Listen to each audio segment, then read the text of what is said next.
Hey guys, okay, I'm gonna take a quick second to show you a live demo of how I measure my little guy's PD. A couple of things that you're gonna wanna get is like a little snack or something that's like their visual point of interest, maybe like my kid's into superheroes, get his favorite superhero, and a dry erase marker. Now, it's important to note that sometimes you can just take your kid into your optician's office and ask them to do a PD measurement, which is like the best case scenario because, you know, they probably have a lot more experience at doing it and they're professionals. But the problem is some optician's office don't like to give you your PD number because they actually want you to order glasses through the office instead of like using that PD number to go order your glasses online.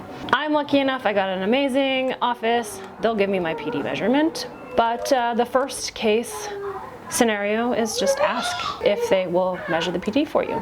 If not, then this method is super easy, super quick, and I'm going to preface it by saying my guy is kind of grumpy today. I think he has a sinus infection, so we're going to see how this goes, but it's real life, and if he isn't like super cooperative and all that kind of stuff, then it's just going to give you a more realistic idea of what it might be like.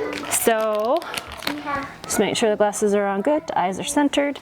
Oh look, sit. What color did I get you? Okay, I closed my eyes. I want a purple one. Thank you. I just want one though. Here.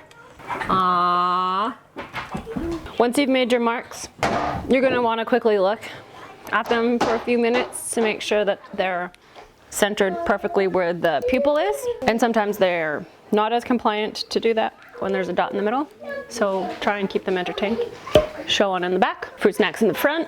I'm gonna try and see if we can get these back on and recheck that my dots are in the center of the pupil. I think this one can go over a little bit. What's this? Horsey. A horsey? No. If you get them to wear their glasses, you can kind of observe from a distance. Just making sure that it's really sitting nice in the middle.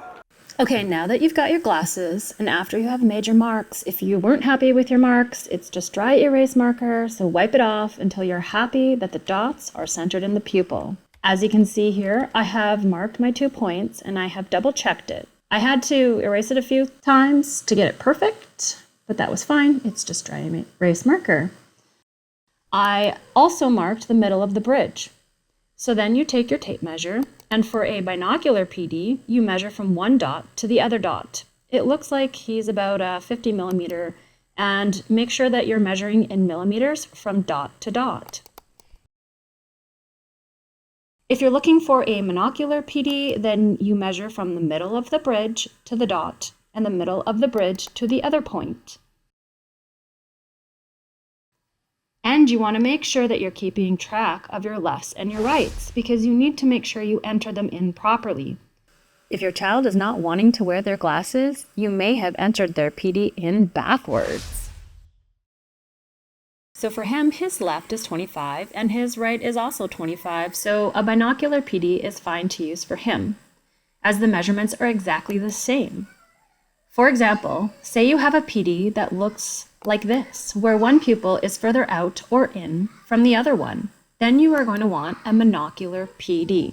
When you measure your left side, say it was 25, but your right side measured at 15, then if you put in the overall PD, it would be measuring at 40. But then the optical center of the glasses will be cut at 20 millimeters and 20 millimeters.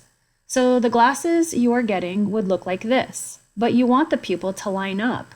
So this is a case where you would want to put in a monocular PD.